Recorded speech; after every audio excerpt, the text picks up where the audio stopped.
एक व्यक्ति बोलता रहेगा और एक व्यक्ति उसको नोट डाउन करता रहेगा, इससे गलती होने के चांस।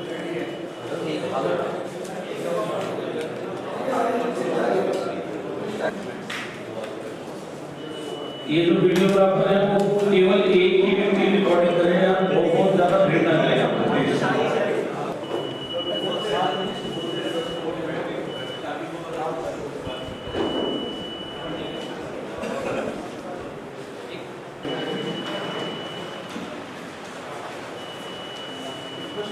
किसी को भी कोई टेक्निकल दिक्कत आ रही हो तो हमारा मास्टर ट्रेनर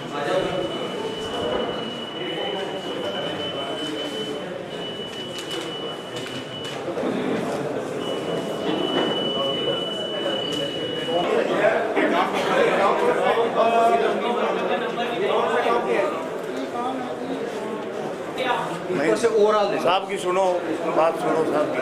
आ जाओ।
मैं सबको आप सबको इस बात की बधाई देता हूं कि आप लोगों ने लगातार 1 महीने तक चाहे सरकार के खिलाफ लामबंद होकर के लड़ाई लड़ने का काम किया। जिस ढंग से पैसा पानी की तरह बहाया, बल्कि जो सरकारी मशीनरी थी उसका भी डट करके इन्होंने दुरुपयोग विरोध करने का काम किया। गांव-गांव में दहशत फैला करके लोगों के बीच में कहीं ना कहीं मतदाताओं को डराने और धमकाने का काम भी किया। उसके बावजूद कांग्रेस कह तो ये रही थी कि हम इलाहाबाद का उपचुनाव लड़ने जा रहे हैं, लेकिन चुनाव लड़ने की बजाय कहीं सरकार की मदद में लगे हुए थे। मुझे आज भी वो जिसकी ताकत लगातार इस देश के अंदर बढ़ती जा रही है, उस ताकत को कमजोर किया जाए। कांग्रेस और बीजेपी के लोग इसलिए पंचायती उम्मीदवार बना करके इलाहाबाद की जनता के बीच में भेजने का काम किया। वहीं जब तक कृषि के 3 काले कानून वापस नहीं हो जाएंगे, इसी तरह किसानों की इस लड़ाई को लड़ने का काम करूंगा। आप इतनी बड़ी संख्या में आए, आप लोगों ने आकर के कृषि के 3 काले कानून जब तक वापस नहीं होंगे, इसी तरह सरकार के खिलाफ लड़ाई लड़ता रहेगा। आप आए, आप सबका बहुत धन्यवाद। आज जो बीजेपी, जेजेपी और कांग्रेस तीनों जो मिलकर चुनाव लड़ रही थी, और उसी का नतीजा है कि कांग्रेस की जमानत जब्त हुई है, जिसके 35,000 वोट आए थे पिछली बार। इस बार उसकी जमानत जब्त है। इसका मतलब है कि ये तीनों मिलकर के चुनाव लड़ रहे थे, और ये तीनों मिलकर के कहीं ना कहीं इस देश के किसान आंदोलन को कमजोर करना चाहते थे। उस आंदोलन को कहीं बदनाम करना चाहते थे,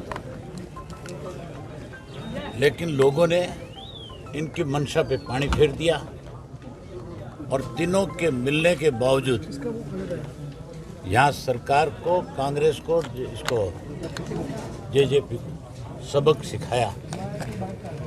जहाँ चुनाव में इनको मात दी, वहीं ये मुख्यमंत्री में अगर नैतिकता है थोड़ी सी भी, तो मुख्यमंत्री को अपने पद से इस्तीफा दे देना चाहिए।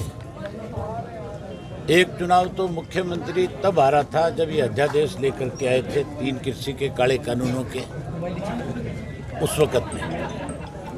एक बाई इलेक्शन अब हारे हैं, जब 1 वर्ष होने को हो रहा है इस आंदोलन को। मुख्यमंत्री ने जिस ढंग से इस चुनाव के अंदर प्रजातंत्र का मजाक उड़ाया, इलेक्शन कमीशन को लाचार किया, जिस ढंग से हॉर्स ट्रेडिंग करी, पैसा बांटा, खुलेआम बोलियां लगी, करोड़ों, सैकड़ों करोड़ रुपए जो है पानी की तरह बहाया गया, उसके बावजूद लोगों ने फिर इनकी मंशा पे पानी फेरने का काम किया। बिल्कुल, इस जीत का श्रेय 100% किसानों को ही है। मैंने जो इस्तीफा दिया था, वो इस्तीफा भी किसान आंदोलन मजबूत हो, कृषि के 3 काले कानून खत्म हो, इसको लेकर के दिया था। और अब भी मैं दीपावली के बाद टिकरी बॉर्डर भी जाऊंगा और सिंघू पे बॉर्डर पे भी जाऊंगा, और एक बार जा कर के फिर उनसे ये पूछूंगा कि अगर कृषि के 3 काले कानून खत्म होते हो तो फिर कोई बड़ा फैसला लेना होगा, तो उस फैसले से भी नहीं हिचकिचाऊंगा। जी सर, जिस तरह समर्थक कहीं ना कहीं जो बड़ा फैसला अगर मेरे समर्थक कहेंगे कि एक बार फिर इनकी तसल्ली कराने के लिए इस्तीफा दे, तो फिर एक बार और दूंगा। चौटाला ने पूरी कोशिश करी ताकि आप चुनाव ना जीत पाए, इस पर उनको कोई जवाब देना चाहेंगे? जंगल में शेर जख्मी तो हो सकता है, पर गिद्दड़ राज नहीं कर सकते। हाँ। सर, समर्थक कहीं ना कहीं कह रहे हैं कि जीत जो मार्जिन और लीड है वो बड़ा हो सकता था। बीजेपी के बावजूद बीजेपी ने आपको कड़ी टक्कर दी, तो इसको आप कैसे देखते हैं? बीजेपी ने कोई टक्कर नहीं दी। बीजेपी, जेजेपी मिलकर के कांग्रेस तीनों चुनाव लड़ रही थी। अगर निष्पक्ष चुनाव होता, अगर हॉर्स ट्रेडिंग ना होती, पैसा ना बढ़ता, तो मैं 100% 50,000 से ज़्यादा वोट से जीतता। पूछ लीजिए। फिर मेरे सामने लड़ने वाले दोनों की जमानत जब्त होती, फिर किसी कीमत पे सर जमानत नहीं। समर्थक कहीं ना कहीं कह रहे हैं कि जीत की खुशी के साथ साथ जो लीड कहीं ना कहीं कम रहेगी उसके लिए मलाल भी है, क्या आप भी कुछ ऐसा महसूस करते हैं? मुझे मलाल इस बात का है कि देश आज़ाद तो हो गया, लेकिन आज भी कहीं ना कहीं सरकार की गुलामी में जकड़ा हुआ है। अगर आज़ाद होता, प्रजातंत्र होता, तो फिर हॉर्स ट्रेडिंग नहीं होती, फिर आप मान के चलो चुनाव आयोग की धज्जियां नहीं उड़ती। मैंने 15 कंप्लेंट करी चुनाव इलेक्शन कमीशन को, और मेरी एक भी कंप्लेंट का आंसर अब तक नहीं मिला मुझे। अभी अंदर ऑब्जर्वर बैठा है, सर्टिफिकेट लेने के बाद उससे पूछूंगा कि क्या आपकी ड्यूटी केवल मुझे सर्टिफिकेट देना थी या चुनाव निष्पक्ष कराने की? अबे जी, इस दिवाली अगर निष्पक्ष कराने की थी तो फिर आपने इस चुनाव के अंदर जिस ढंग से पैसा बटा उस पे क्या संज्ञान लिया? भूपेंद्र सिंह हुड्डा का अभय जी बयान आया था कि मैं ये पूछूंगा बधाई देने की बजाय कि इस्तीफा किस लिए दिया था जब दोबारा हुड्डा से तो मैं पूछूंगा कि तू ये बता, तू ये कैसे कह के आया था कि गोपाल कांडा मेरा मित्र है? ये तो मैं पूछूंगा, वो मुझसे कौन होता है पूछने अबे जी, वाला? ये बीजेपी ये तो मैं असेंबली में पूछूंगा। दिसंबर में सेशन आएगा और उस सेशन में मेरा पहला सवाल भूपेंद्र सिंह हुड्डा से होगा कि आप बीजेपी के साथ मिले हुए थे और आपने वहाँ कांग्रेस के वोट मांगने की बजाय ये कहा था कि गोपाल कांडा मेरा मित्र है। उसका क्या मतलब था? उसका जवाब मुझे भी चाहिए, प्रदेश की जनता सर, भी। ये दिवाली कोई हरियाणा की राजनीति में कोई बड़ा धमाका करेगी? मुझे अफसोस है इस बात का उन लोगों को लेकर के, विचारों को, जो ये कह रहे थे अब की बार 2 दिवाली मनाएंगे। मैं तो 2 दिवाली नहीं 3 मनाऊंगा। मेरे प्रशंसक जो हैं वो 3 दिवाली मनाएंगे, एक आज मनाएंगे, एक 4 को मनाएंगे, एक 5 को मनाएंगे। लेकिन कई लोगों की दिवाली तो विचारों की, मुझे लगता है कोई दिवाली का सारा मजा ही किरकिरा हो गया। सर, जीतने के बाद सिंगू बॉर्डर जाएंगे आप किसान? मैंने कहा कि मैं सिंगू बॉर्डर भी जाऊंगा और टीकरी के बॉर्डर पे भी जाऊंगा। सर, बीजेपी के लीडर कह रहे हैं कि जो अभय चौटाला चुनाव जीते हैं, हमारा तो 60,000 के करीब वोट पहुंच गया, हम तो मतलब पहले 45-46,000 पे थे। तो वो अपनी जीत मानते हैं इसमें, वो हार को भी अपनी जीत समझते हैं कि हम हार के भी जीत गए। मतलब भाजपा जो है इस बात के लिए माफ़ी नहीं मांगती प्रदेश के लोगों से कि हमने इतनी बड़ी हॉर्स ट्रेडिंग करी, प्रजातंत्र को एक तरह से हमने रौंद के रख दिया, इलेक्शन कमीशन की हमने धज्जियां उड़ा दी। उसके बावजूद यहाँ पे जितना जात पात का जहर घोला गया, यहाँ जिस ढंग से बयानबाजी की गई, इलेक्शन कमीशन का फर्ज तो उसी दिन बनता था जिस दिन बीजेपी के स्टार प्रचारक जो थे, जिन्होंने अपने भाषणों में ये बात कही थी कि ये चुनाव तो एससी और बीसी को मिल करके लड़ना चाहिए। हमने उनकी वो recording the, with proof the. Election commission ने कोई कार्रवाई नहीं करी। यहाँ जात पात के नाम पे बांटने का बहुत प्रयास किया गया।